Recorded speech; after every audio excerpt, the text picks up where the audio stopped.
start of the year, COVID has challenged the way we practice not only airway management, but medicine in general. It's forced us to adopt a variety of unfamiliar practices. It's been a source of anxiety and at times outright fear. But these challenges have also made us reevaluate our practice, identify deficiencies, areas of complacency, opportunities for improvement, and at times forced us to innovate in ways that might have value beyond management of the pandemic. What have we learned about managing COVID, and what have we learned from managing COVID? Wherever you're watching from, welcome to the inaugural episode of Airwaves. I'm Nick Crimes, and the topic tonight is COVID from crisis to catalyst.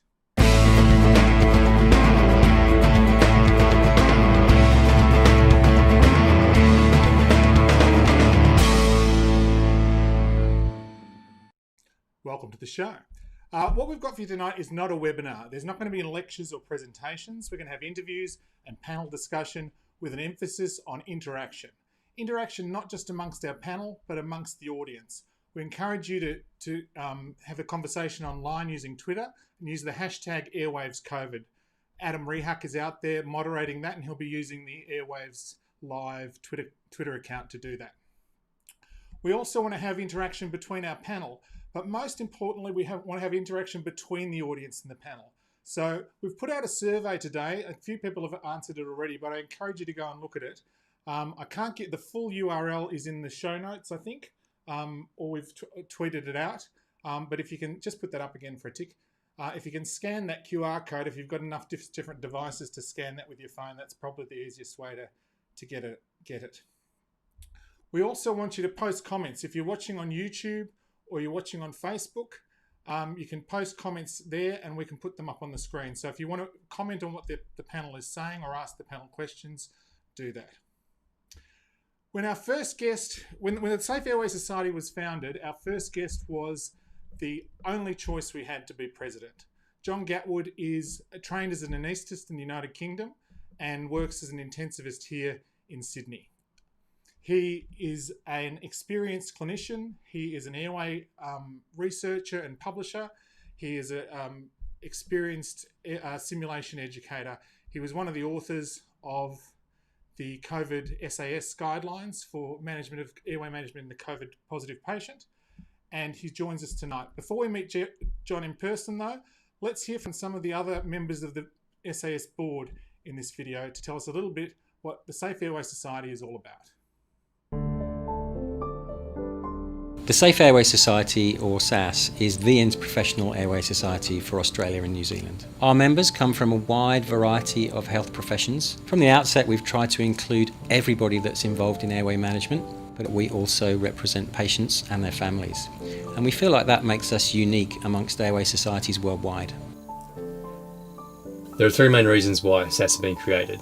And in three words, that's connection, collaboration and patient safety. So in terms of connection, we recognise that within and across Australia and New Zealand we have some quite unique geographical challenges of distance and environment. What we aim to do and achieve is to connect people from all corners of Australia and New Zealand. Which leads us to the next reason being collaboration, and it's a collaboration of professions, a collaboration of skills, knowledge and expertise, collaboration in research and education, and that kind of takes us to the main reason being patient safety. So we're there primarily to promote airway management and safe practices in airway management, regardless of your profession or where you work. Historically, airway management was really the remit of the anaesthetist, but contemporary medicine, airway management is occurring all over the hospital and pre-hospitally, so critical care clinicians are intubating patients in the intensive care unit, emergency physicians in the emergency department, and then either pre-hospital clinicians or paramedics in the pre-hospital environment. The concept of SAS is really the idea of cross-pollination and bringing the expertise from all those different interprofessional groups to promote best airway practice in all the settings that it can occur. Overall, airway management is very safe and effective.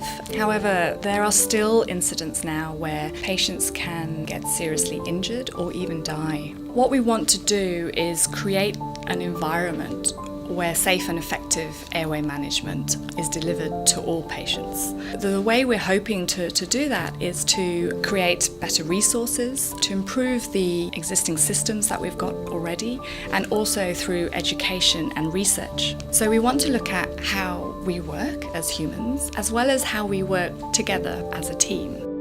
A complex healthcare challenge needs an interprofessional, collaborative approach. Join us at safeairwaysociety.org. Please welcome to Airwaves, John Gatwood. John, thanks for joining us. John's muted still, I think. And are you there? Can you hear me now? Yep. So off to our first technical hitch. Well done. Yay. How are you, John? I'm good, thanks. It's good to be with you. Pleasure to have you. So tell us, we saw a little bit about SAS in that video. Can you tell us a bit about why the Safe Airway Society was developed and what its mission is? Well, our mission really is to optimise and promote safe and effective patient care. And really, it comes from an acknowledgement that multiple professions are involved in airway management now. And, you know, across Australia and New Zealand, there's people in emergency medicine, in pre-hospital medicine, who are all involved in airway management and intensive care, of course, my own specialty. And I think also we're acknowledging more and more that airway management is a team game, and it's an interprofessional sport, and we all need to collaborate together. So what SAS is about is exchanging those ideas and that expertise between and across professions. We're also about creating resources to bring that thinking together, supporting research and innovation, and promoting education through these online events such as this, but also our face-to-face meetings, which are hopefully to come in 21. Also bringing together some universal principles of airway management and translating those into clinical practice.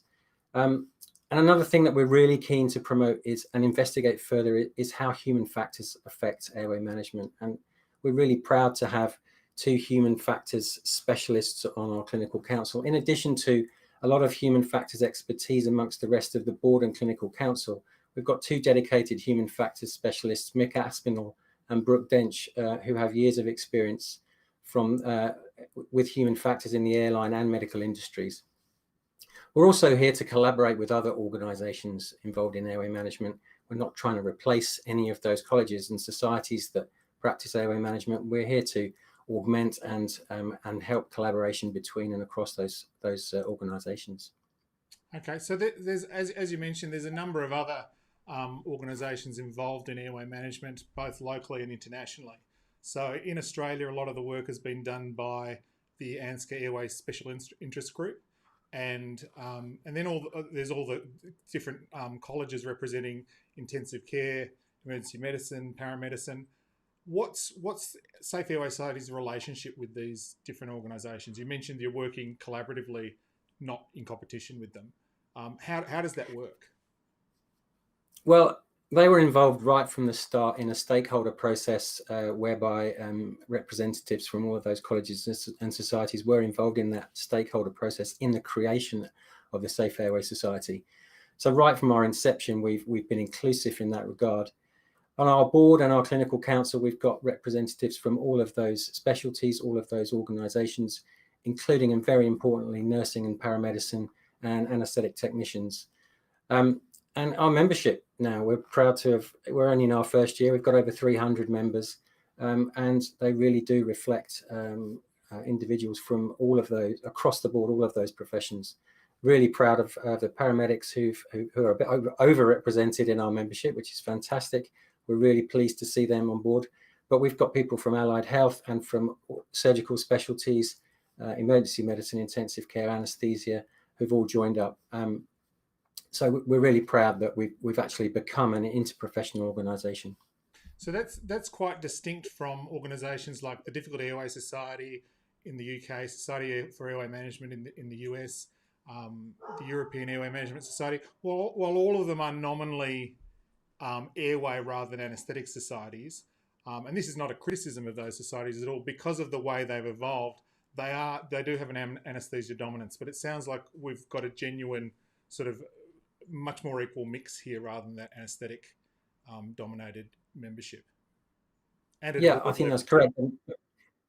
We'd love to have more anaesthetists join up, and we have got a good proportion, but there's always room for more, and there's lots of them. So here's a call out to anaesthetists around ANZ. So why should people join the Safe Airway Society, John? What are they going to get out of it? I know you've managed to start a society at a very challenging time, but in some ways a fortuitous time, I guess.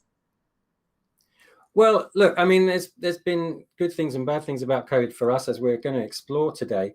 One of the bad things, obviously, is that we haven't yet been able to have that face-to-face meeting that we're all craving, getting to network with people who've got the same interests as us, getting to cross-pollinate ideas across different professions. And so what this is about, Airwaves, is to try and reach out to people and get them to connect. When you're a membership of society, when you have a membership of a society, traditionally there's a few trappings that come with it, and we've tried to provide those in difficult circumstances. Things like a newsletter, which is delivered to the inbox of all of our members, access to all these live stream events, and in the future, when we do have a SAS meeting, which excitingly we think we might be holding a face-to-face meeting early in 2021 in the first quarter, there'll be discounts to that meeting. More financially rewarding than joining itself, so that the discount that you get will be more than the membership fee. And if you can't attend a face-to-face event, then you'll get free live streaming of that event. But the other benefit, really, Nick, it's an altruistic act joining an organisation like SAS. SAS is involved in promoting patient care, improving safety, providing resources, and a good example is the COVID-19 guidelines that we've produced. And so really, joining SAS and paying a small membership fee annually is an altruistic act and a charitable act, if you like, to help us exist. All organisations, and we're a not-for-profit and soon to be a charity organisation, but all organisations have some running costs, and that's why we would appeal to people to join on that basis, on top of all the benefits that you get as a member. Okay, so look, I think it's a great opportunity just for us to ask people out there to join the society. As John has said, there's a lot of things we're doing, even events like this, the live stream, we're putting them on, but that they do cost money, and for the society to continue to putting on these sort of events, we do need the support of that influx of finance from membership, particularly this year when we haven't been able to hold a face-to-face meeting. So if you want to engage in the society, you can see us on Twitter at Safe Airway, so follow us there. You can also follow our Facebook account, and I think the links to all of these have been pushed out on Twitter today, and also the YouTube. Follow us on YouTube, and we put out some educational videos and stream material like this as well. We'd just like to encourage you to join the society. So if you want to join the Safe Airway Society, it's safeairwaysociety.org/join. So you can go there. It's very cheap. There's discounted. There's a scaled membership, I think, for non-medical staff as well, isn't there, John? Yes. So it's $60 for a specialist doctor, and everybody else, really, trainee doctors and all other professions, are $30 a year. And students can join for free and get all the benefits of registration of joining SAS for free. Okay, let's get on to the COVID business. So everyone out there, as I said, this is all about engagement and interaction. So that's just our second anomaly for the night. Engagement and interaction. So as I said, I'll just put up that link to the survey again. If you get on there, we've asked you some questions that we'll be interested in. The panel will be commenting on your answers. So if you go there and fill that out, if you can scan that QR code, or I tweeted out the link, the actual link, if you just want to click on it on Twitter. So go there. It's only 5 questions. We'd be interested to see what you have to say. We can also, if you're on, as I said before, if you're on YouTube or Periscope or Facebook, you can put comments in and we'll have the opportunity to put them up on the screen. So if you want to, for the moment, just say hi to us, yell out, tell us where you're watching from, and we'll pop those comments up on the screen. But if you've got questions for the panel, put them too. But for now, it's time to meet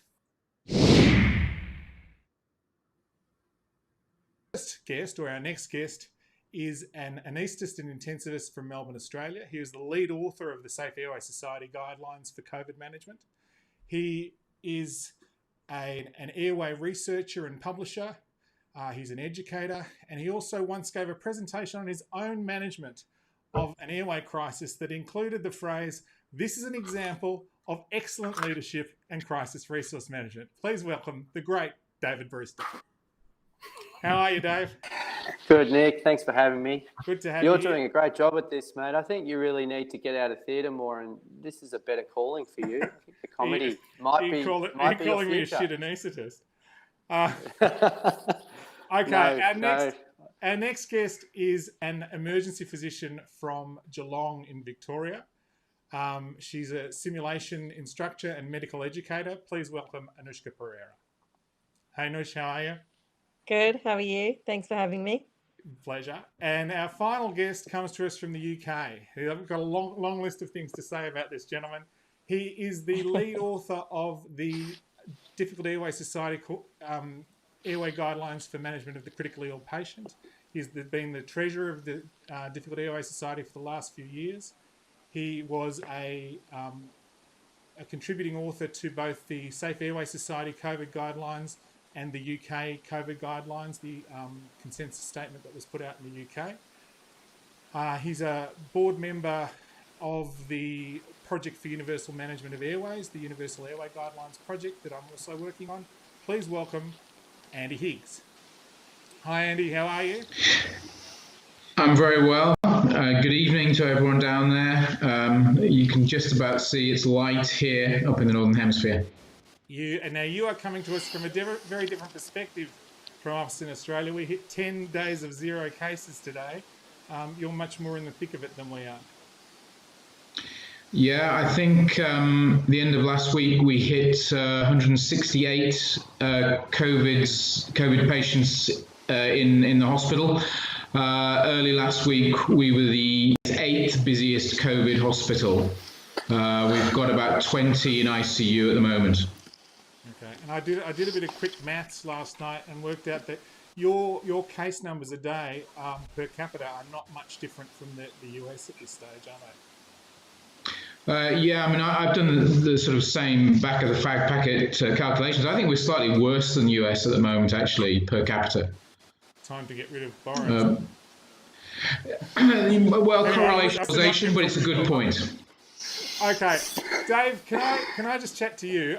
Before we go on, you put out the COVID guidelines, or the lead author of the Safe Airway Society's COVID guidelines, which were out very early.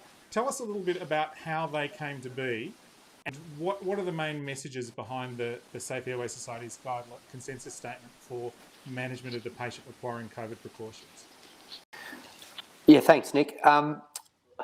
Thinking back to March, when the COVID-19 pandemic was just starting in Europe, we were fortunate, obviously, in Australia to have a bit of lead time before it really hit our shores with the first wave, which in hindsight wasn't as big as obviously what Andy's going through now. But it allowed us time to think about how we were going to prepare. There were no international guidelines for how to manage the airway. But what we all knew was that intubation and airway management was going to be a significant risk. What we decided to do with yourself and John and Andy on the panel, with all the other authors, was to do a review of the literature mainly around the SARS epidemic some 17 years earlier and look at what we knew and really focus on how we could protect staff or look at airway management, what processes that were safe and familiar and robust that staff could perform efficiently and quickly and safely. And we felt that we only had a very short time frame to get them out. Actually, I still remember intubating my first confirmed COVID patient only a few days after the guidelines were released in preprint by the Medical Journal of Australia. We released our guidelines from memory, and Andy might correct me here, about 2 weeks or almost 2 weeks before the Difficult Airway Society guidelines were released in the UK. Not that it's a competition. No, I don't need to mention how many more times ours have been cited. But the interesting thing was that we released them quickly, and we needed to collaborate with all of the stakeholder groups that John was referring to. So before we put anything out, Steve McLaughlin, one of our authors, was also working with the ANZICS group on their guidelines, and the ASA were working on other documents around staff safety and PPE. So whatever we put together had to then go to the other, to both feedback from the Difficult Airway Society in the UK, as well as the ASA and ANZICS and other groups, to make sure there's going to be no confusion or any contradiction from the major parties when a flurry of guidelines were released. What we decided at the time, from reviewing the healthcare worker infections that occurred from intubation during SARS, and then some of the sketchy literature that was done afterwards, was we needed to identify what were the risky procedures, what we called at the time aerosol generating events, which have later been probably more commonly referred to as aerosol generating procedures, and what were the processes that we would employ staff, be either in paramedics, emergency rooms, intensive care departments, or the operating theatre as anaesthetists to do in order to protect them.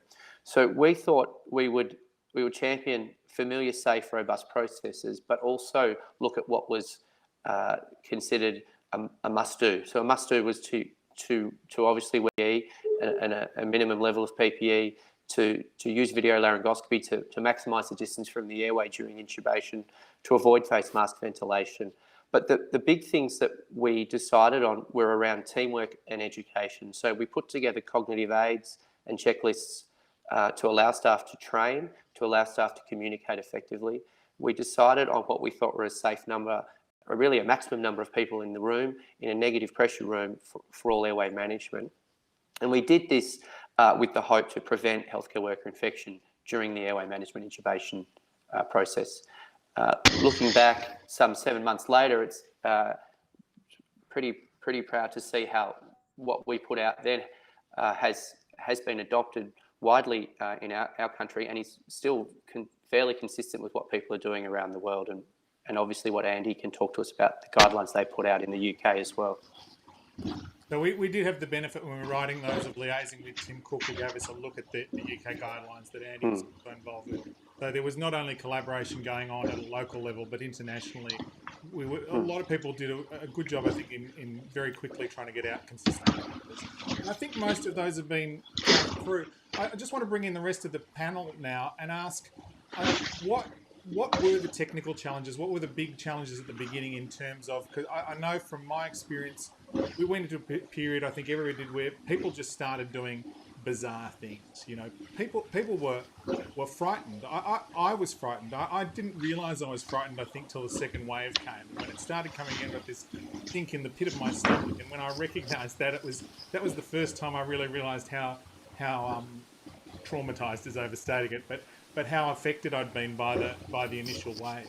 And I say this as I have never, to my knowledge, laid eyes on a COVID patient. I haven't been involved in managing a whole lot of them, but just the process of training people and the anxiety and the PPE changes. What were the main technical things that people found that people were doing, and how did we bring them back? Dave, you mentioned the idea of having safe, reliable, robust, familiar techniques, which was a core of the Safe Airway Society.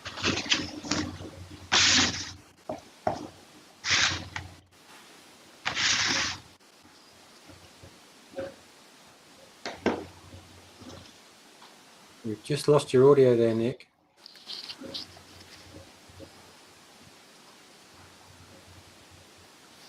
I think while Nick's, can you hear me, John? Yeah, I can hear you. Yeah, I think carry on. Yeah, while Nick's fixing his audio, I'll just butt in. One of the things I think that Nick might be alluding to is that at the time that COVID arrived, and I'm sure Nush might jump in here from an emergency medicine perspective, airway management was really changing, and it was quite a vibrant area of practice and research where things like Thrive, apneic oxygenation, use of video laryngoscopy were really taking off, say, in the last 3 to 5 years. And if you think back to when Andy wrote the critical airway guidelines with DAS 3 or 4 years earlier to where we were in 2020, things like apneic oxygenation were becoming really common. Video laryngoscopy was common, teamwork, human factors, other things such as cognitive aids were really coming in, which weren't mentioned in those previous guidelines. And I think we had to look at all of that and think which of this is safe in COVID, because some of it's become the gold standard, and particularly apneic oxygenation was one.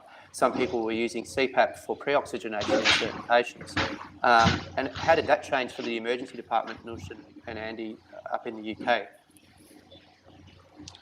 I think for us, the very first thing was just simply where are we going to potentially look after these patients in? So we needed closed rooms.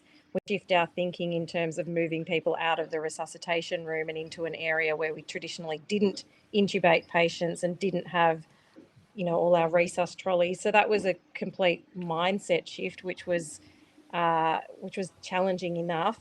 And then to think about intubating a patient who was sick, who was potentially hypoxic, and then the potential of infecting staff members. So that whole psychological overlay was quite stressful. And then, yes, I think the practice of not being able to use what you might normally use was very stressful as well. We had long discussions with our anaesthetic group early on, and the plan initially was that our anaesthetists were going to do every intubation in the hospital, and they would basically create a roster whereby they had a team of people who were constantly available, who would come in and intubate anyone in any area of the hospital that needed it. And then I think it was really interesting watching to me, the whole thing's being quite poster. There was the very high stress preparation phase where everyone was getting into gear and getting things sorted, moving equipment around, creating space, preparing staff, getting checklists ready, thinking about who was going to intubate. And then we sort of dipped into this period of no one seemed to come to hospital. And all the people who were coming in with suspected COVID were actually quite well. And we started becoming inundated with patients who, where else could they be seen rather than being in the hospital? And so we had to move into finding other areas for wellish patients who needed testing to go and be seen. And so then we hit this period of, well, nothing much is happening. The numbers aren't really what they are. And we actually found ourselves in a situation where we needed to intubate some people, and we ended up intubating them in the emergency department as emergency physicians. And we had all our practices in place, but it was just interesting to watch how these plans initially started and then what actually evolved, given that our numbers were nowhere near as bad as what we were anticipating. Obviously a very different case for Andy in the UK, who would have a very different story, I'm sure. Andy, do you want to speak to? Yeah, I think that back in early March, I think that there were two big issues in my mind. Was A, when you intubate these patients, and B, are we all going to die when we intubate them? And I think we've largely resolved those two big ones. I think I think it's important because I think this discussion is still had around the world of when you actually intubate these patients. Certainly, some people, based on the Italian and the Chinese experience, were saying, some of these guys, some of these teams are intubating very, very early in order to avoid CPAP, high flow nasal oxygen, aerosol generating procedures, as people refer to them, to protect the staff. Whereas we've simply realised in my hospital, and I think a lot of places in the UK, we thought we are simply not going to have the kit to do that. We have to be a bit more critical about when we intubate them. And very early on, the Intensive Care Society and the Faculty of Intensive Care Medicine in the UK put out a position statement saying that CPAP was acceptable, so you could avoid a lot of intubations. We took that view, and I think that one of the big lessons is that you intubate them when they need to be intubated, you don't take the early approach. The corollary of that is that if you wait till these patients need to be intubated, the guy on the top end really has to know what they're doing, and the whole team has to be up to, passing muster on that, because these patients will go blue on you in seconds. I intubated one on Saturday, I intubated two on Saturday, but one of them I could not pre-oxygenate beyond 93%. That was with a collapsible bag, manual PEEP, in my hands, clamped onto a face mask in someone with a little bit of ketamine, so I could get and with pressure supported breaths, and I could, for 3 minutes, and I still couldn't get the saturations up. These people go blue on you. There's a drop of a hat. The other thing I think people were. Sorry, keep going. The other thing that people. I just hadn't heard my own voice for a little while, but now I'm okay again. Well, I realize you need some supply occasionally. Now, the other thing that people were talking about is PPE, and whether or not you need full face mask, whether or not pinny and gloves was going to be good enough. And everyone remembered the plaques on the wall in Toronto General from the intensivists and the anaesthetists who died having intubated SARS 1.0, because COVID is, of course, SARS 2.0, really.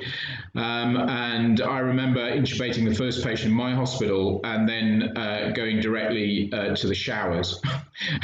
I have never done that before. I were going home that night. My elderly in-laws were coming that weekend. I was thinking about scrubbing that. People were really scared, and were we going to come through this? Whereas I think that's been answered as well. PPE works. Intensivists. Is the other thing, Andy, that a lot of the anxiety initially was driven by the stories of SARS and large anaesthetists who died. Is part of what we learned is that COVID isn't SARS? COVID isn't SARS by any means. I mean, COVID is going to kill, obviously, a lot more people than SARS, but that's a function of its transmissibility, not its case fatality rate. Is it in part related to how people were being intubated for SARS? Is it right to say they were at the peak of their infectivity? Whereas by the time, particularly with the strategy you're talking about of pushing intubation as late as possible, not only are you potentially gaining something for the patient, but you maybe also, you're inheriting that rapid desaturation you talked about, but you're maybe providing some safety because you're getting to a point where that patient is maybe not as infective. Is that part of why we're seeing a different pattern of infection with COVID compared with SARS? I would agree with all those points. I would also add that I think that airway management, particularly in the critical, was pretty basic back in the days of the SARS emergency, and I think we have evolved very significantly.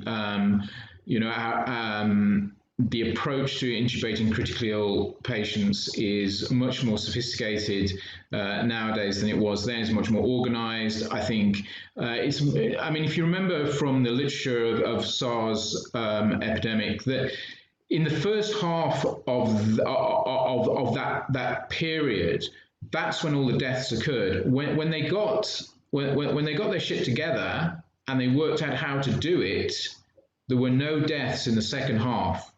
So it's all about organization, it's all about preparation, it's all about training. Video laryngoscopes, there are lots of technical bits of kit that have evolved in the time between SARS 1 and 2, if I can put it that way. But I think it's organization, it's teamwork, and it's planning.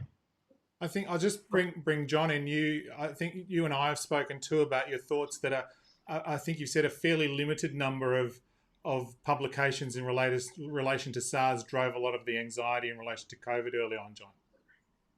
Yeah, I think there's a paper about intubation during SARS which contains 9 healthcare workers getting sick, and most of those were nurses who looked after patients before they were intubated. So, and we based our fear of intubation a lot on that kind of study, which was pretty ropey at best. So what Andy's saying about we've evolved since SARS and during SARS and after SARS, I think we've also evolved during COVID. And one of the challenges that we had early on, and especially between the first and second editions of the guidelines, was sorting what was good in this tidal wave of stuff coming towards us from what was bad. What was good? Yes, video laryngoscopy for all. Why not? Yes, maybe intubation teams, but maybe not. And depending on where you work. No intubation boxes, and the jury's out on a lot of other stuff. But face mask ventilation, we initially advocated don't do that, it's too risky, but then people just started dying of not being pre-oxygenated adequately, and then we changed that. So I think we've evolved in this short period since March, and that was one of the challenges for Dave and me. Our inboxes, we were kind of coordinating the guidelines, myself and him, and we were being flooded every day with, not just from people on the writing group, but SAS, others, lots of people opinions about how the guidelines should be changed, and trying to sort through what was good and what was bad was a big challenge. Nush, did you? In that weekend, Nick.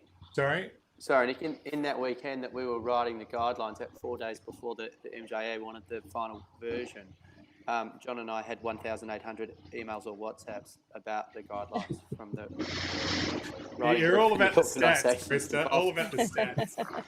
Nush, did you have that same? I don't think we sleep. I think a lot of us had that experience, that fear of face mask ventilation. Andy mentioned that before, that when these patients are sick, you have to mask ventilate them and you have to give them CPAP. Did your staff have that same anxiety initially that you couldn't face mask? Because I know we had a couple of cases early on where people were just letting the SATs drop to anything because they felt that face mask ventilation would be universally fatal. Yeah, it was that real, it was that very big struggle of trying to come to terms with the potential for not being able to do what you would normally do, versus just doing it and taking the risk. And I think there were so many questions and so many decisions to make. Can you use a Hudson mask just at 15 litres? Do you have to have a non-rebreather? Does that cause any problems? Can you use non-invasive? If you're going to use non-invasive, where would that be? Can you use high flow? Can you use apneic oxygenation? Can you face mask ventilate? And it was just decision after decision after decision that had to go into then preparing what we would actually do if we were going to intubate someone. And I actually think that what happened a lot of the time was your just natural instinct kicked in when you were looking after these patients.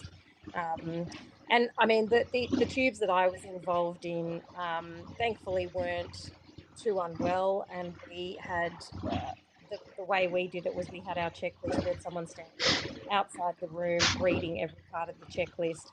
There was a lot of preparation, obviously, that went on, well, as much as you can when you're intubating someone in an emergency, but very strictly following the checklist that we had both pre and post intubation to minimise the chance of there being any infection.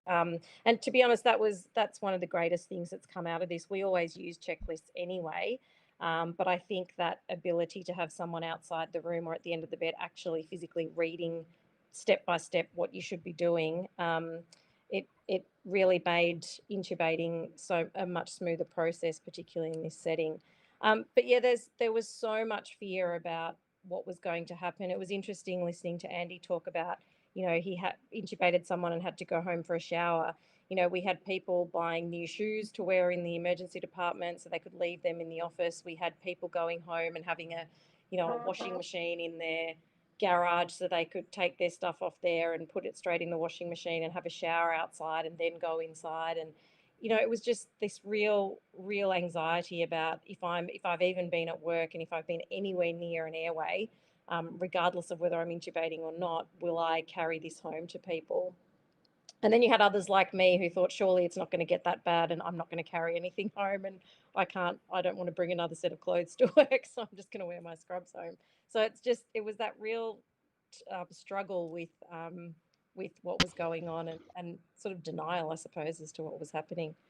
So one of your emergency physician brethren in Canada, George Kovac, has gotten up very early to watch us this morning, and he's asked a question about, I think, a case that Andy had, which I was going to talk to you about now that we're talking about the psychological impact of this. Andy, you had a particularly straining episode with a patient who'd been in the ICU for a long time, and it also related to the fact that these patients are quite cognitively well in contrast to a lot of the other patients who intubate. Do you want to tell us a little bit about that?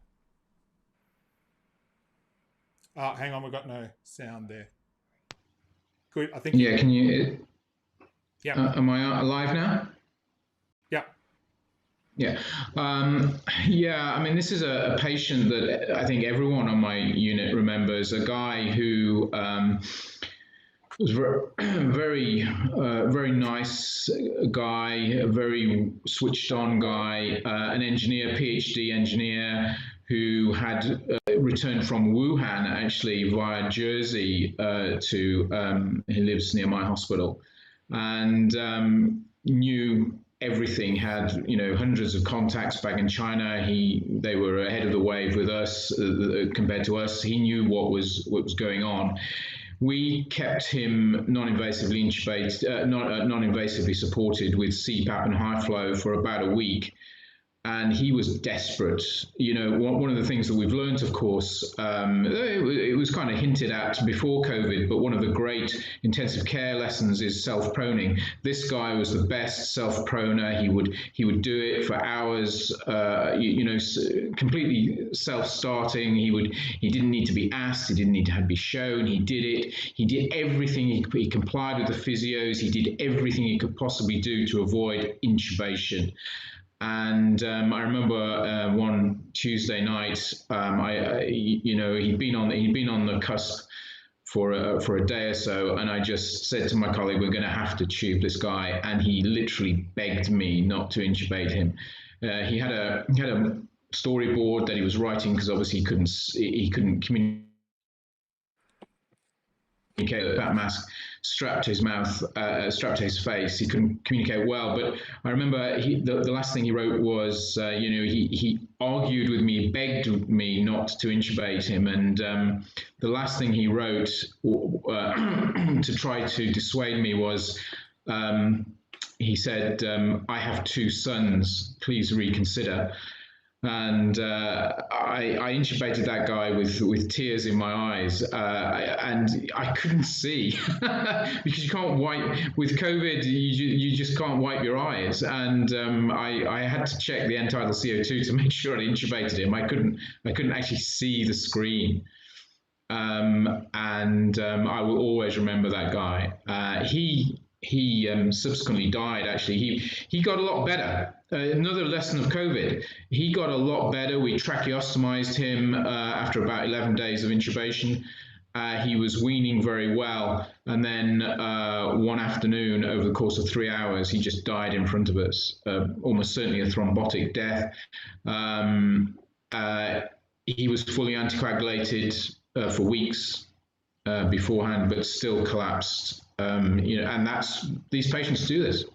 Very rarely do patients just die in front of you. Who are already fully supported in intensive care. Who certainly patients who've been there for a few weeks. They rarely do that, and you see that in COVID. So there's see it several times.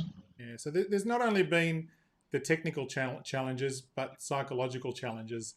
And an interrelationship between the two of them, and it's been, I think, for clinicians, it's been very challenging on lots of levels.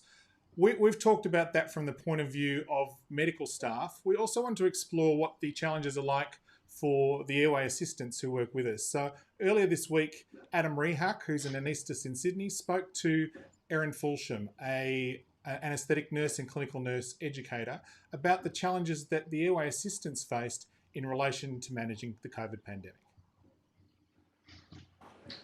Hi Erin, thanks for joining Airwaves. It's nice to be here, thanks Adam.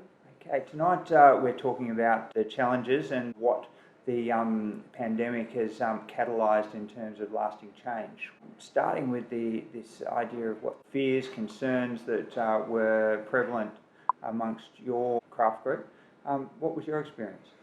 Well, initially I found the beginning of the pandemic, it was quite a challenging time and quite a frustrating time. Everything was so new, all the concepts, procedures, PPE was just a dynamic environment to be in, because you'd turn up to work one day and they'd change something, and then another person had changed something. The PPE, I feel like this was changing a lot. The order of how to don and doff was constantly changing, and quite hard to learn and quite hard to teach. Okay, yeah, and what were the problems underlying people's ability to keep up to date with what the latest iterations of the protocol were? Well, the nature of anaesthetic nursing is that everyone's working independently in a theatre. So to try and reach the masses is quite a hard thing to do. It was also my sense amongst the airway assistants that there was a degree of sort of fear going around as well. Tell me about that.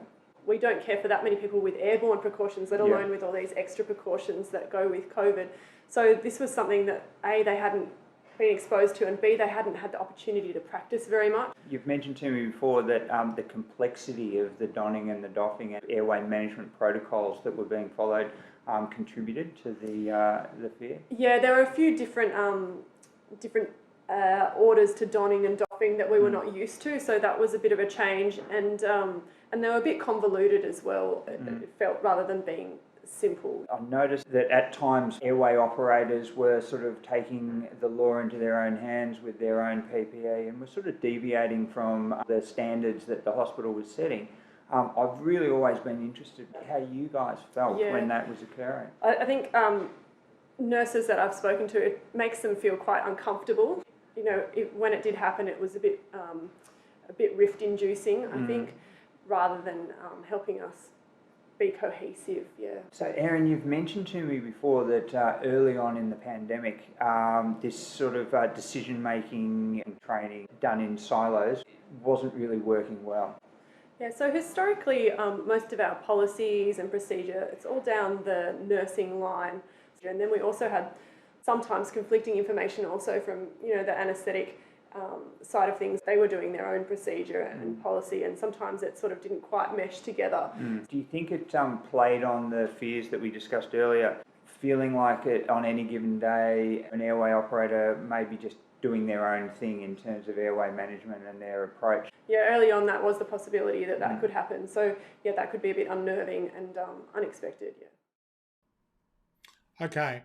So I think that echoes a lot of the issues that we've raised as medical staff, but there's something in particular I want to pick up on there and ask the panel and also the audience if this is something you experienced.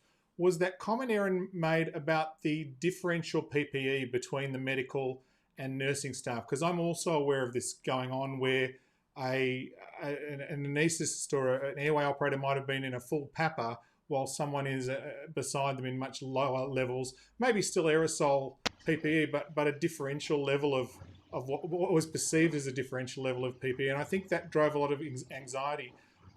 Andy, is that something you saw in the UK at all? I have to say, not at all, actually. The level of PPE, there were a lot of concerns about this. I have to say that in my hospital, we established the standard very early, and we managed to maintain that throughout. I think there was one weekend early on when our medical director came to me and said, look, be careful with the PPE, because it was a Saturday morning. He said, we're not going to get another delivery until 5 o'clock Monday morning, and we're running low. But everyone had the same standard on my unit and in theatre. There is the differential in the UK is between the wards and the critical care environments of intensive care, the resuscitation room and theatres. And I was speaking to one of our respiratory physicians, the one respiratory physician that we have who didn't get COVID. They all got it, except him, 5 out of the 6 of them. And they use aerosol PPE when they are doing high flow or CPAP. But on the rest of the respiratory unit, they're just using PINI and disposable gloves. And goggles or visors, and I think that's shown up in the numbers. All their nursing staff have had it, all their doctors have had it, whereas in the ICU, 2 out of our 9 intensivists have had it, and about the same proportion of our ICU nurses. So I would say that that's the differential in the UK. And so that puts ICU and theatres in the safe. We're in the safe zone in many respects. Would you say you're in the zone, Andy? I would always struggle to use that phrase, but yeah, you could. Get on board, baby. Get on board. I don't know I'm what sorry, you're I've alluding completely to. stopped conversation.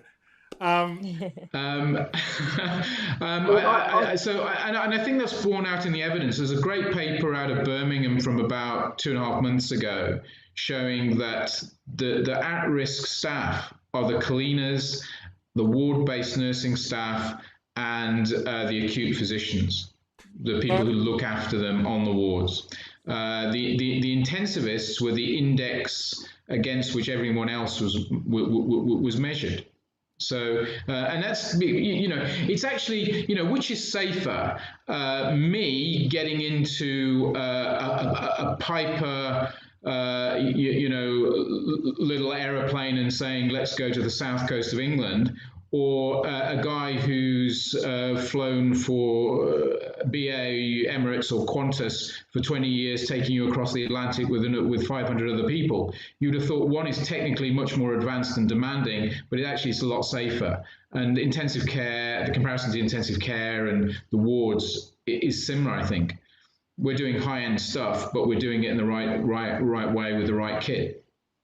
So I think that's really, I think in some ways has our concept of, there was a big focus on aerosol generating procedures and aerosol generating events, and certainly that's important, and we're still trying to define that. But I think aerosol generation is really only the first step, isn't it? There's the aerosol generation, is the event generating aerosol, and then there's this concept of how much dose you're getting, how much aerosol was there, how much concentration you're exposed to, which is affected by your proximity to it, the duration of exposure, the ventilation.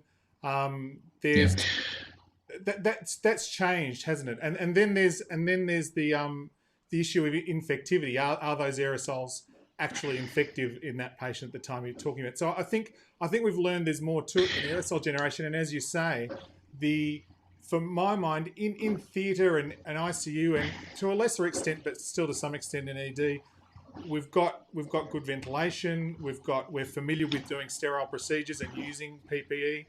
On the wards, they've potentially got large numbers of COVID positive patients coughing in confined spaces with poor ventilation. We thought we were the front line, but they're the front line. And aged care is the front line.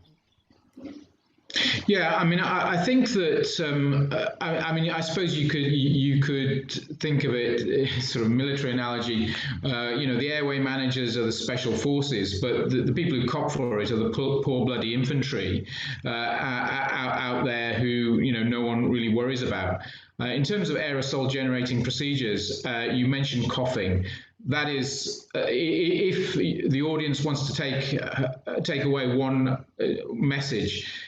If you see someone with COVID who's coughing, give them a wide berth because that, I think, is the most aerosol generating procedure there is. Spend as little time in close proximity to them as possible, and that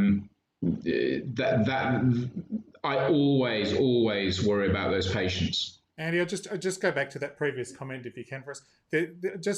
What's your opinion about the use of intubation boxes and tents? And do you see any circumstances to use it, maybe pre-hospitally or during transport with non-invasive ventilation? Is there any role for these sort of barrier things? I'll come back to Brewster on this in a moment. I think if they're well constructed for people as vertically challenged as me, they might be good to stand on. But that's about it, really. They are useless. They are dangerous, they concentrate viral load, they make airway management difficult. The one thing that COVID patients cannot tolerate is slow or poor airway management. Anything that gets between you and the patient and doing things smoothly is not in your interest or the patient's interest. Do not use them. So they slow airway management, and also, I think we've touched on before, one of the big protections from aerosols is airflow, and they create an area of stagnant air and a awkward foamite afterwards. Brewster, very quickly, 5 main points out of your standing on aerosol boxes. Go. Sorry, we've got your sound off. Oh, you've got your sound off. There you go. No, you're still muted. I'm not doing quite as well as this. This is an excellent example of crisis resource management and leadership. You're back, Brewster? No, I'll let you fiddle with it. Can I just ask a couple of things in terms of what is an aerosol generating procedure or aerosol generating event? I think high flow nasal oxygen is one that's maybe changed. John, do you want to speak to that? What's the current state of play on whether high flow oxygen is a aerosol generating procedure? Well, look, I think the evidence is very variable on that. There's some early studies with mannequins that show it releases a plume. There's some studies in real patients that suggest it creates much less of a plume even than face mask oxygen. And there's a good study out of Australia recently with Forbes McGain's group and his intubation, his kind of bed cover that he's using there with an industrial extractor fan on it, in which they've measured particles. High flow is comparable to face mask oxygen, so a low risk aerosol generating procedure, if it is at all. And it kind of confirms our biases, and thankfully, it enables us to use a treatment modality which is obviously very effective in COVID and is shown to decrease the incidence of having to intubate these patients. I think one of the things we've learned over time is that being an aerosol physicist requires more than intuition. I think a lot of the things that we as anaesthetists and airway managers thought that we understood, we've realised we don't. I'll go to Brewster in a minute if he's got his sound back, because he gave a presentation on this at DAS, and I've seen Anil Patel talk a lot about the idea of the physics of this, that it's really about shear forces between the air liquid and the liquid interface of the mucosa. And a lot of that is about velocity of flow and viscosity of fluid. And high flow nasal oxygen isn't necessarily creating a lot of shear force. It's a high flow, but not necessarily high velocity in the airway. And my understanding, correct me if I'm wrong, Dave, is that it's not considered a particular risk, that where it needs to be used, it should be used. And there is some thought that it may even be protective by diluting the concentrations of any aerosols that do come out. Dave, do you want to speak to that? No, we've lost Dave again. Maybe Andy. Andy, do you want to respond to that?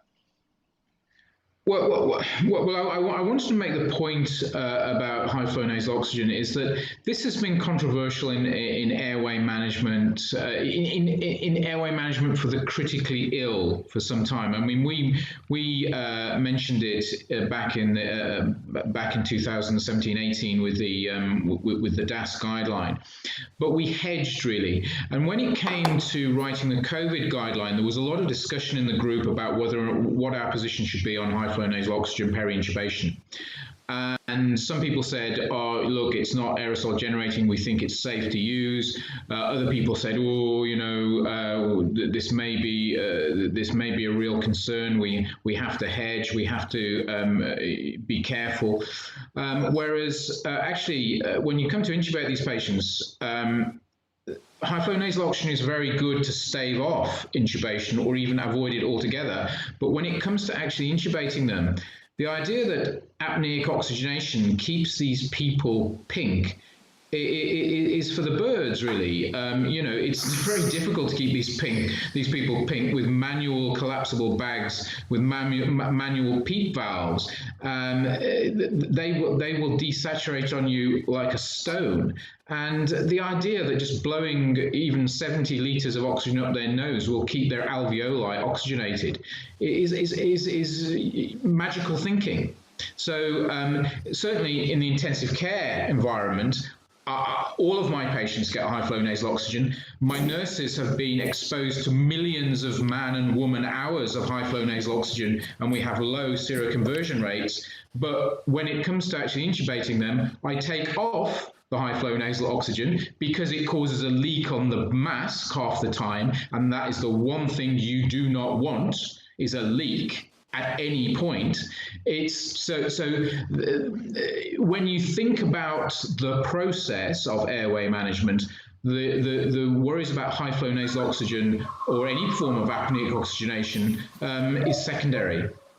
But you still be advocating use of aerosol PPE for patients if you're dealing with patients on high flow nasal oxygen. Absolutely. No, absolutely. And I have great faith in, one of the great lessons is that if you see a big third wave in Australia, is make sure that everyone is PPE trained and that you have adequate stocks. Okay. While you're there, and that you fit test your staff. That's exactly where I was going to go. So fit testing is a bit of a hot potato issue in Australia. Andy, just tell us what would be the response in the UK to saying we're not fit testing? I struggle with that concept, really. What's the point in having something that you don't fit test people on? Because you've got to keep out the badness. And I remember this from preparing for H1N1. I was actually trained 10 years ago to fit test staff for H1N1.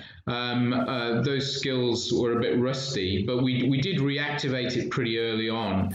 That's part of the problem with the PPE supplies in the UK. It wasn't that there was a lack of FFP3 masks. It was getting the right numbers of certain types of FFP3 masks to the people who only fitted those masks. Because if there's 3 or 4 masks in use in your hospital, you may fail with 2 of them, and it's the other one that you need. And so the stock levels have got to be controlled quite well. The NHS is very good at its logistics generally, but it tends to monitor, it's all done electronically. So often the central stores will send out what they think you need rather than what you seem to be lacking on the ground.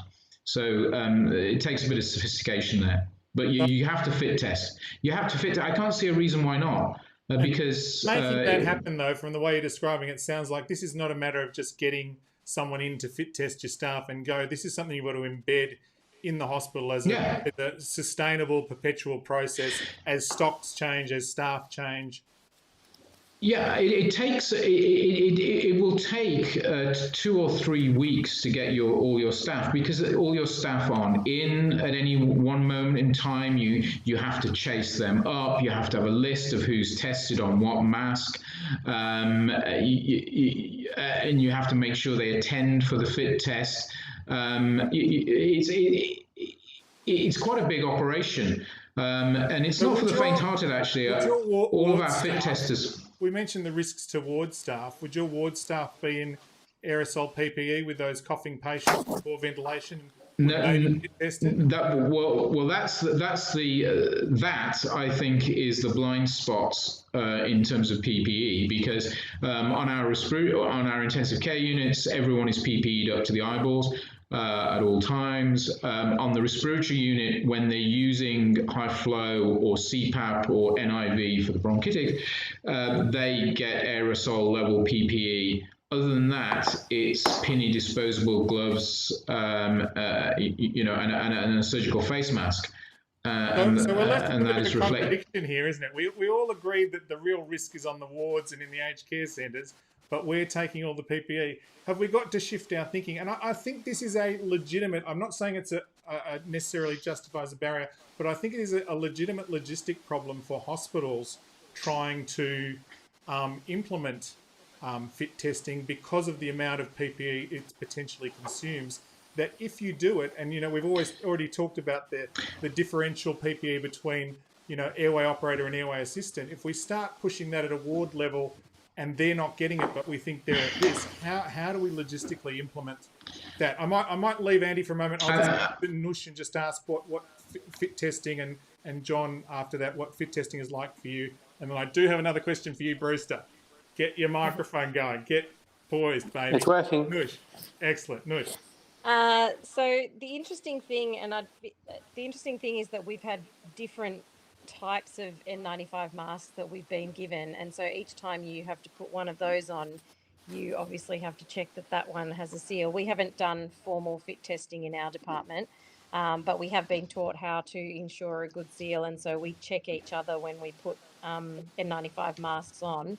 An interesting thing that a lot of female doctors have mentioned is that the shape and size of the mask is hard to fit on their faces, just being naturally a bit smaller. And it's been really hard to actually get a seal for a lot of people, which also then does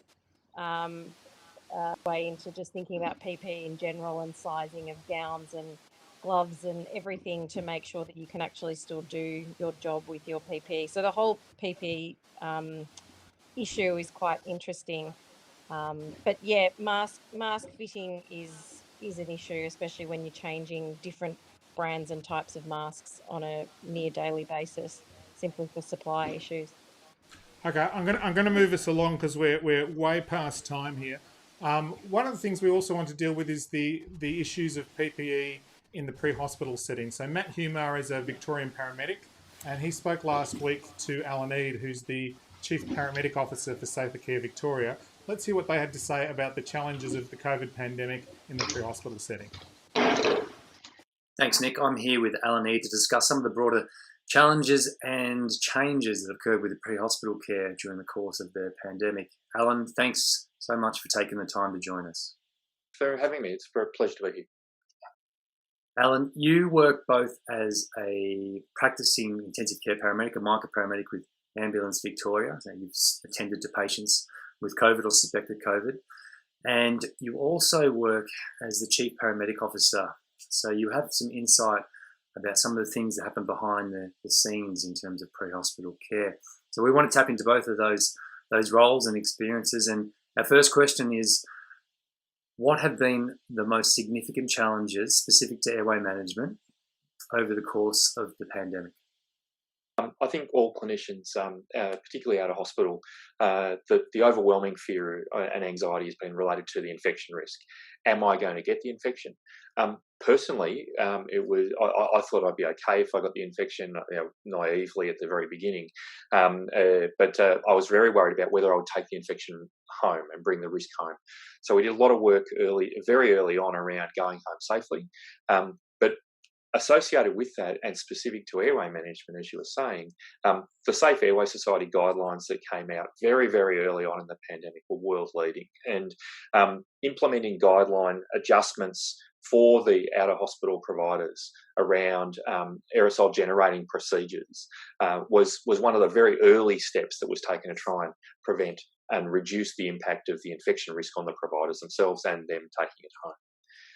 I think that the other aspect that has really been present throughout the pandemic has been the perception of the adequacy of the care we're providing, or the safety of the care that we've been providing. And there's a lot of discussion now in the literature around moral injury, and I think this is going to be the thing that hangs around for a long period of time. This will be the long COVID tail for the workforce. We changed our access to healthcare. We changed the outcomes that we're seeing from our healthcare. There's published outcomes in cardiac arrest which show a halving of outcome. The indirect impacts of COVID on slowing our systems and our processes of care. The impact on not just the patient but their family, lack of visitors, inability to support people to health services, and the communication challenges that come with PPE. They can't see you cry, they can't see you smile, you're stuck behind a mask. It's been very, very difficult to show and display empathy. The last part is around communication in broader terms across the health sector. Multiple guideline changes, seemingly endless guideline changes at some points, ever-changing PPE guidance from an ever-increasing number of people that want to have an opinion, and then a focus on PPE to the exclusion of all other aspects of safety, so physical distancing and appropriate hand hygiene. We don't have negative pressure rooms in the pre-hospital space, but we do have wide open spaces. Using those really sensibly and logically and pragmatically is actually one of the keys to providing safe care. Thanks, Alan, and no doubt those challenges have been quite consistent across Australia and perhaps the world. For our second question, we want to change tack slightly and ask you about some of the benefits that COVID-19 has brought with it. So in your experiences, once again, in your various roles, what have been some of the changes that have benefited patient care or the practitioner, and which of these are likely to remain into the future, even once the pandemic subsides? There's been many things that are actually good that have come out of COVID. I think infection prevention and control is the overarching one that will remain. The paramedic profession has traditionally been rubbish at infection prevention control, but transmission-based precautions and effective hand hygiene, these are things which are just going to be now, thankfully, and well overdue, commonplace going into the future. I think that the concept of what is an aerosol generating behaviour on top of an aerosol generating procedure, and the fact that we need to take adequate precautions associated with those, that'll be the big thing which remains. That'll be the language which we take forward. It'll also be the change that we see. You will not see people in the out-of-hospital space intubating the patient with an unknown history without facial and eye protection into the future. It will look as weird as it does today for you seeing somebody try and cannulate without wearing gloves. And I think that's a real positive for us going forward. Yeah, couldn't agree more. Alan, that's all we've got time for. Thank you so much again for taking the time to talk to us, and thank you for all the work you've done and continue to do in this space. It doesn't go unnoticed. Thanks, Matt. I actually think that the credit goes to the clinicians that are out providing healthcare, no matter where it is, whichever environment, whether it's in hospital, out of hospital, the retrieval services if you're in ambulance or transport or in any other factor. The people who've been doing it hard are the clinicians. They deserve our respect because they've been amazing. Okay, thank you very much for Matt and to Alan for joining us for that. I just need to plot a way out of this because we're way over time. So what I want to do is look at the survey results. And Brewster, then I'm going to come to you and just get you to talk to us about, just sum up, what is best practice now? What have we learned? What do we think is best practice? But first, let's look at the survey and just see what the audience thinks is best practice. So the question we've asked here is, which of the following do you consider to be key components of airway management for patients requiring COVID precautions? So 80% for video laryngoscope, 70% for rapid onset neuromuscular blocker, 70% for checklist, 65% for negative pressure ventilated room, 50% for room rest time before other staff without aerosol PPE enter the room, two-handed grip, avoidance of face mask, vice grip, scalpel technique for neck rescue, second generation device for a supraglottic airway, so we're now in the 30%, high air change rate room, 30%. I'm surprised that a high air change rate room rates well below a negative pressure room. We might get Dave to speak to the relative benefits of air change versus negative pressure. Rock over sucks, indirect view when using the video laryngoscope, ketamine to propofol, intubation boxes only 15%, covering the patient with a plastic sheet 10%. No one thinks that a PAPA is a necessary thing, and I think there was a good study came out of, I think, the Austin and from Andrew Silvers also at Monash, showing that PAPA didn't change infection rates at all, but made communication a lot more difficult, but people were a bit more comfortable. Dave, looking at that, I will just whiz through, we'll see what else there is. So these next thing was things people have concerns about. So not many people concerned about those things that I think early on there was a lot of anxiety about doing all of those things, and we've talked about a bit about those already. We'll keep scrolling down there. And so this was just to find out, we talked a bit about desaturation. So most people, a bit of a wide split there. So most people would avoid performing face mask ventilation unless severe or prolonged desaturation occurred. Only 30%, but a lot of people not ventilating up front. And we might come to Andy and again just reinforce his thoughts. I know we've talked a bit about the need for ventilation. We'll just scroll down a bit more. I think there's only one more question, is there? Let's skip that because it's a bit niche. Significant benefits arising from the COVID pandemic. We'll come back to that. Brewster, you've seen what the audience thinks. Can you just sum up for us very quickly what you think you talked early on about the musts. What are the musts for airway management in a COVID patient?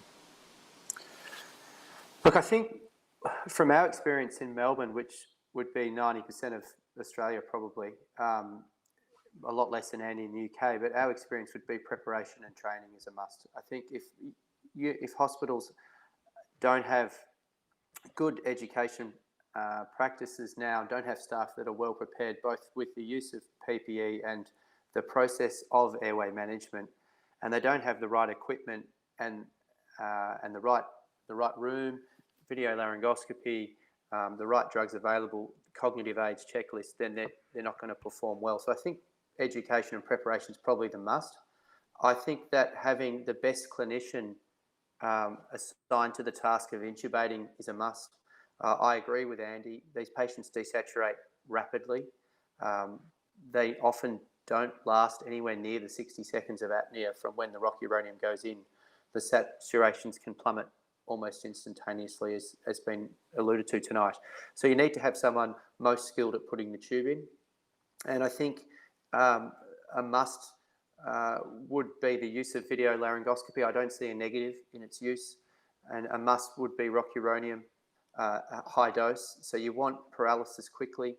And I think that probably people have got a little bit distracted by aerosol generation, be it high flow nasal oxygen and CPAP along the way. And I know, as you alluded, I spoke at the DAS conference with Kareem and others about this recently. The biggest risk to me is still all of the routes of transmission and the amount of contact that you have, close contact with the patient, and as you've all mentioned, the ward staff. So I think that having people trusting their robust, reliable processes is still important, rather than being overly frightened of as you mentioned before, overly frightened of one or two particular things, such as face mask ventilation. So if a patient's desaturating, don't let the sats drop to 50. If they need gentle face mask saturation before the paralysis works, you need to do that, because sticking the laryngoscope in early and allowing them to cough is much worse. Yep. I suppose implicit in what you're saying there is also don't just fixate on the aerosol generation procedures. Remember the fomites and the droplet spread. Yep. Get the basics right. You know, if you get the basics right, that's probably 90% of it is there. And we've really focused on something not that we should ignore, but maybe isn't the major issue, particularly for us in theatre. Andy, can I just come back to you? Brewster said there about ventilating. You and I have talked about this a bit. What would you advise to people as the trigger for face mask ventilation in intubating a known COVID patient for respiratory failure? Sorry, we've got sound. You're on. Go. I think that if you're going to not intubate them early, and you're going to try to avoid intubation, they're going to be very sick by the time you actually put the tube in. I prophylactically manually ventilate them with a collapsible bag. I think, again, COVID has answered, to my mind, one of the debates that airway managers have of self-inflating bags and collapsible bags. How on earth do you know you haven't got a leak unless you've got a collapsible bag? And that will tell you about the compliance of the lungs. It will tell you whether or not you've got a leak. I actually I prophylactically ventilate them, and in terms of the team management, I tell my first assistant, the one who would usually, the person who's about to do cricoid, I say, make sure that there is no leak on the mask. In other words, hunker up the cheeks into the mask during pre-oxygenation and after induction. And I would much rather, I'm a great advocate for cricoid pressure, but we've had that debate several times. But if there's a choice in COVID between using cricoid pressure and having my assistant make sure there's no face mask leak during pre-oxygenation and after induction, there's no contest. They have to help me avoid the leak. So I'll just pick up on something you say. Has COVID resolved every controversial conference airway debate? VL versus DL. VL's in. Sucks versus Rock. It's Rock. Checklists are in. Cricoids out. Cannulas out. Scalpels in. Is it the case that putting anaesthetists in the situation where suddenly our life was on the line too, maybe, made us stop debating all this nuanced stuff and just think, hang on, let's just get down to it. I'm going to make a decision. Well, yes, and also the fact that COVID patients separate, in terms of airway management, they separate the sheep from the goats. These patients will not tolerate bad airway management. And so when you've got to get all your ducks in a row, you go for your video laryngoscope, you pre-oxygenate them well, you have your checklist, and you're ready with a scalpel bougie tube if it all goes wrong. So, yeah.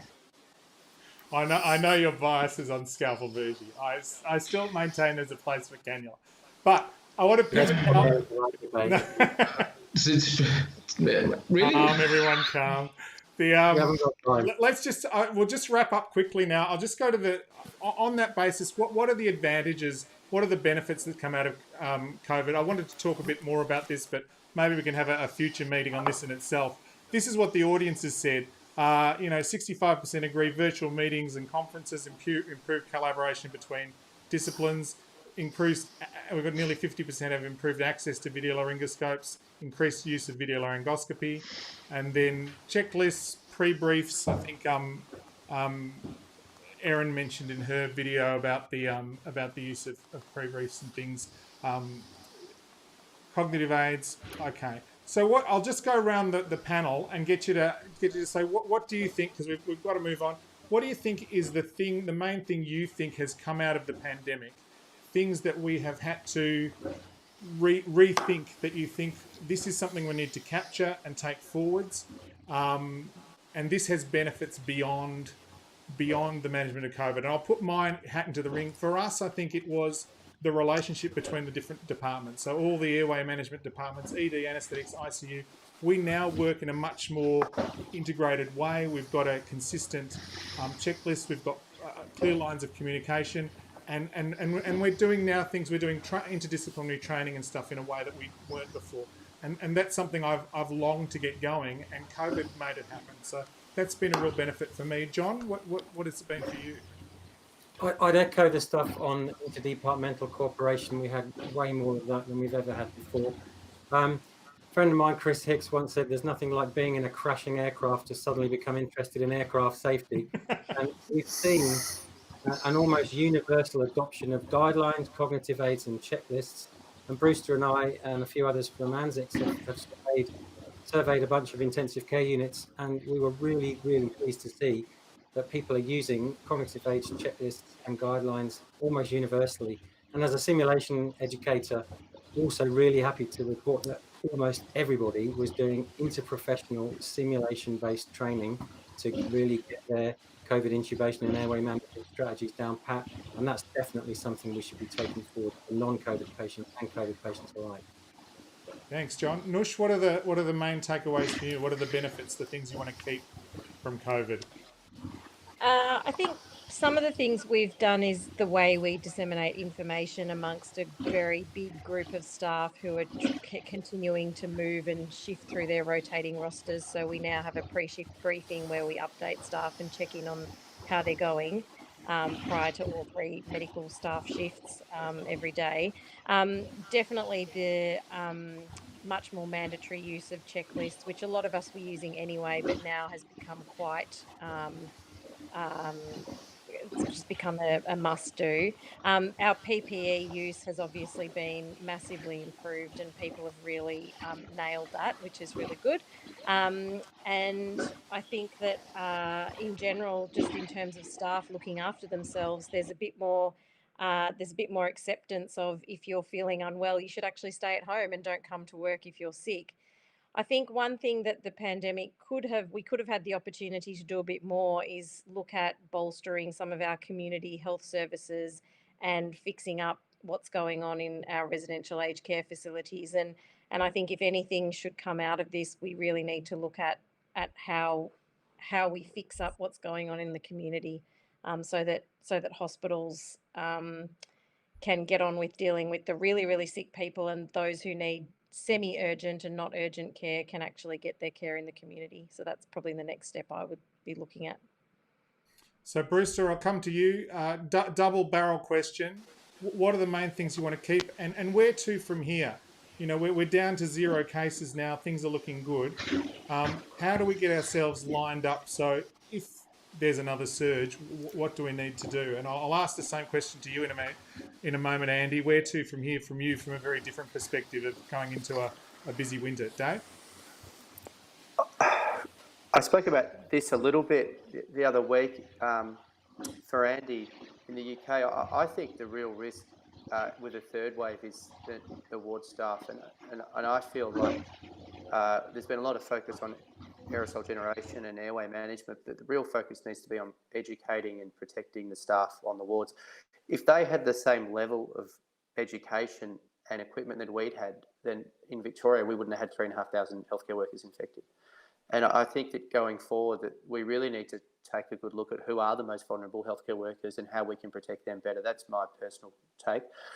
What from COVID have we learnt going forward?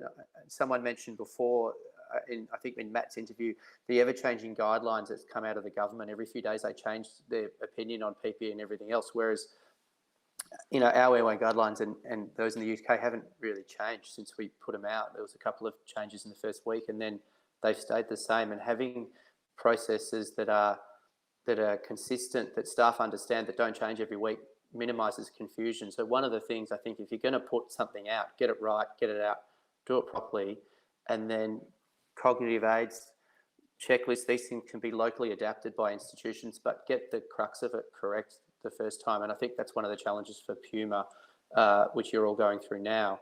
And some of the stuff that you're putting together looks fantastic, but that's the real challenge. If we're going to put guidelines out, make sure that they are right from the start. Yeah, I think that's definitely true, but at the same time, I think we have to acknowledge there have been real challenges in doing that with the rapidly changing information and different. I was talking to Nush yesterday about just people taking the go-getters who wanted to do stuff, but they would go and do stuff in a bubble. Nush, and then someone else was or a box. Some of them are doing it in an aerosol box. Yeah. Well, there was such an overload of information that was coming from everywhere.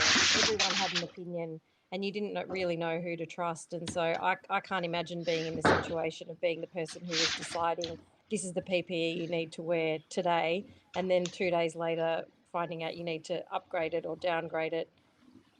I think one of the things we're seeing change. I think one of the things we're seeing change now in studies like the Jules Brown study out of Bristol and the one at St V's is that we're involving people with chemistry, aerosol physics knowledge in these studies of aerosol generating procedures rather than just doing it ourselves. And we really need to have the airway management and the infectious disease people and the people who understand the physics of all this collaborating in future studies to get the right answers. And I think that's starting to happen.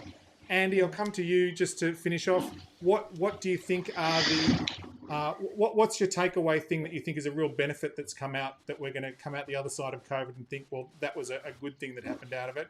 And where to for hear from you in the UK with the surge in winter? Look, you really want to depress me asking that question, don't you? George there is talking about his goatee, the facial hair of choice. Yeah, I'm going. Yeah, absolutely. Keep it short, keep it tight. That's always important, and make sure the mask comes underneath. But in terms of airway management, everyone's mentioned checklists, but you just have to make sure that everyone on your team knows what this intubation should look like before you start, because even when I'm doing my ward rounds, even when I'm standing right next to the nurse looking at the chart and looking at the patient, we can't hear each other. The idea that you're going to communicate effectively with a patient whose saturation is 60%, with oxygen flowing, with everyone in PPE, with echoes in a room, it just doesn't happen. You have to know what you're going to be doing before you start. So it has to be highly sterilized according to the checklist. I think another thing I would say that all the guidelines mention, but people very rarely talk about, and people very rarely do, is after you put the tube in, perform a recruitment maneuver if the hemodynamics will tolerate it, because they have, sure as eggs is eggs, de-recruited during the airway management, and so they're going to be worse than when you started. I mean, it's amazing how often our patients are being proned within an hour of intubation, because they are that sick. Going forward, I think that it's not particularly airway management, but I think how you escalate in a crisis. We are now at 150%. We're operating at 150% of our critical care, normal critical care maximum capacity. So you have to bring in other staff members. It's about giving them the training they need and the confidence that they need to to flex up during a crisis. And that's a major problem, because I want PPE, but more than anything right now, my unit needs ICU nurses. Okay, thanks for that, Andy. We are half an hour over, so I'm going to call it stumps. Thank you very much to our panel for joining us. We will put up on the Safe Airway Society website at safeairwaysociety.org/airwaves. I'll get the panel to put out there what they think are the key references for COVID airway management, and we'll put them all on there. They're not on there now. We'll put them up tomorrow. So safeairwaysociety.org/airwaves, and go to episode 1 at the link there, and we'll put the resources up there. We've already planned our next episode. It won't be till January next year. The topic will be video laryngoscopy, and joining us will be Tim Cook, author of all the naps thus far, and the most published airway author on the face of the planet. So we're very glad to have Tim along. George Kovac will also be joining us, emergency physician from Canada, who many of you will know. And Richard Cooper is going to give us some lessons on the technique of video laryngoscopy. So we're going to talk about all aspects of video laryngoscopy, and that will probably be in late January next year. I'd like to encourage everyone out there to please join the Safe Airway Society. It's not much money, and it supports events like this and other events going forwards, the guidelines, other educational programs, and we really just need a bit of support to make sure that we can keep delivering this for you. I think you've seen tonight that we've got quite a unique society that engages a lot of different clinicians, both airway operators and assistants across from multiple backgrounds. Thank you very much for joining us, everyone. I hope you've enjoyed the show. Continue the conversation with our panel on Twitter. You've seen their handles up during the show. Thanks very much, and we'll see you next time on Airwaves.